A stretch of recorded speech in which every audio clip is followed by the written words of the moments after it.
Even clay tablets of credit, representative of a stated number of shekels, have been discovered, and a tablet recording the loans of an Assyrian to Cappadocian natives with the securities and the interest rate from 20 to 30% or more.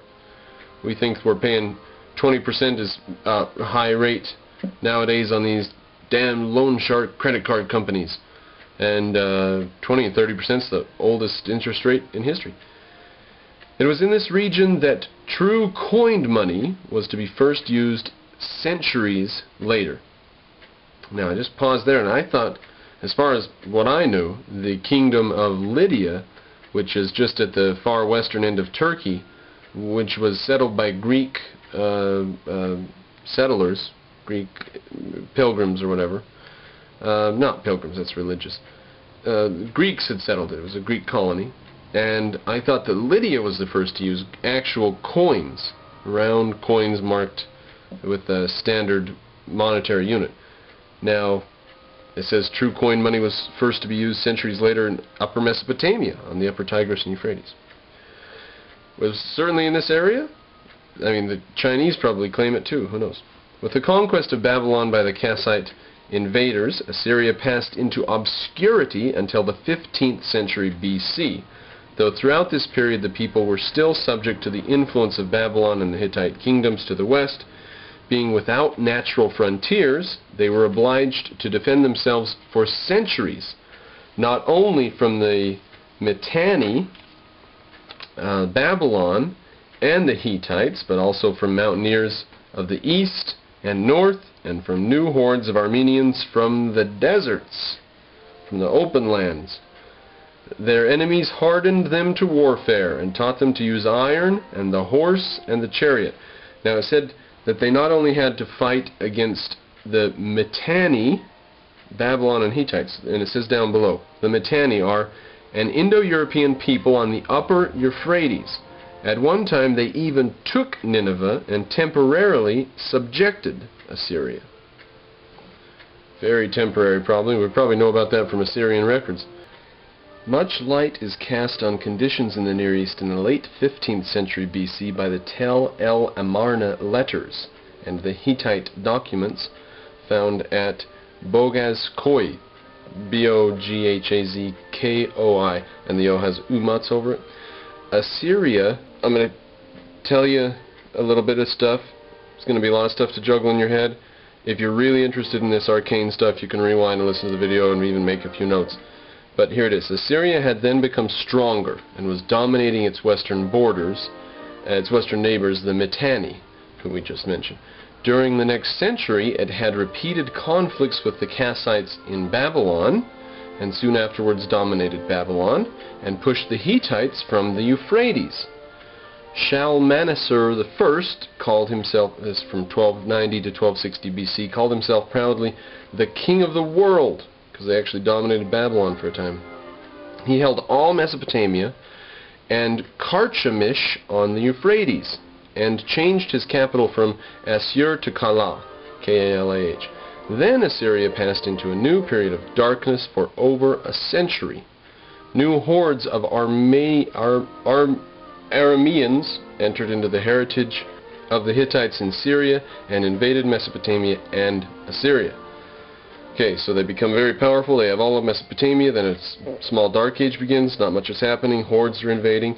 Toward the close of the 12th century BC, with the decline of the Hittites and Egypt, Assyria began another offensive under the conqueror Tiglath-Pileser I.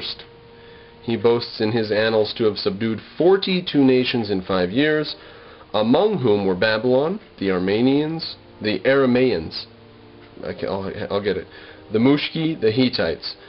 He extended his raids north against the Chaldeans in Armenia, as far as Lake Van, and west to the Mediterranean.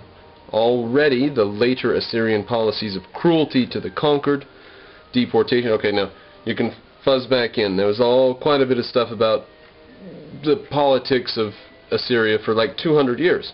But now you can fuzz back in. Already, the later Assyrian policies of cruelty to the conquered, of deportation and of tribute were in force, though the royal inscriptions show that at about 1100 BC Assyria was well advanced in civilization.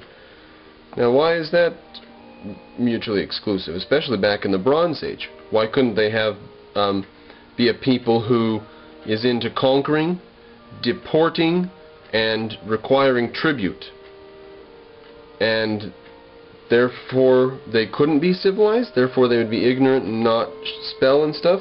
I think early on in civilization it was the case that your city or your nation or whatever did better if you took on a military bend, and that's why military is so important, still is today. Your civilization does better if it's military just because it's able to protect itself and it's secure. So if it has obsession with military, we could go so far as to say that, an obsession with military, not with attacking and conquering necessarily, but an obsession with military which then can lead to attacking and conquering, you tend to be a more stable society. That's even true with America. It worked for Russia for 75 years, but it didn't work for Germany because they did the attacking part. Anyways, let's continue here. But now followed another period of obscurity and weakness 2 centuries long, when the nation was fighting for its life against invaders on all frontiers, especially against fresh waves of Arameans and the Chaldeans, the Urarti to the north. Around 910 BC, Assyria began a new advance by subduing Babylon. The following 9th century rulers were great campaigners who made permanent conquests, unlike the merely temporary raids of earlier kings. Now it mentions the Assyrian armies now had the advantage of iron weapons, where their earlier armies had only bronze. So at this point they are getting iron.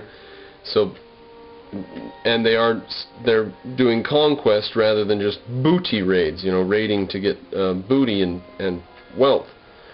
Now that is actually one of the most likely and longest standing uses of war, is for booty raid to get wealth, like as recently as Iraq taking over the Kuwaiti oil fields just for the oil infrastructure, for nothing else.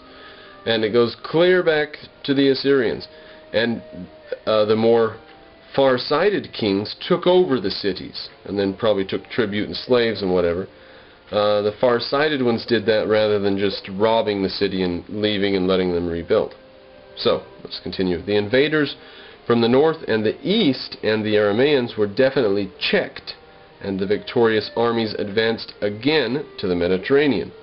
The annals of the conquests of Assur-natsu-apal II, the second, 884 to 860 BC, are very extensive. His successor was the mighty Shalmaneser III, 860 to 825, the account of whose 32 victorious campaigns is recorded on his famous obelisk of black basalt.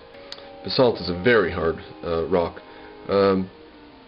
He fought the indecisive battle of Qarqar, Q-A-R, near the Orontes River in 854 BC against an alliance including Phoenicia, Syria, and Israel under King Ahab.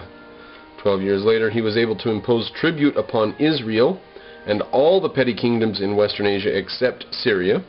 His successor extended his campaigns to the Persian Gulf and Elam, so all the way from the Mediterranean to the Persian Gulf.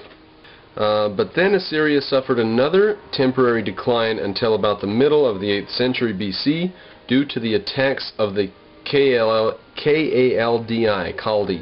and the Urarti again. Since Syria at Damascus had been permanently weakened by Assyria, Syria was in Damascus was permanently weakened by Assyria, it was at this time that Israel joined a brief period of prosperity under Jeroboam II. Now it gets a little bit religious, so I'm going to skip quite a bit of this. And the so-called Indian Summer of Israel before the final storm. Yeah, lots of religious fighting, and we're going to skip the rest of that.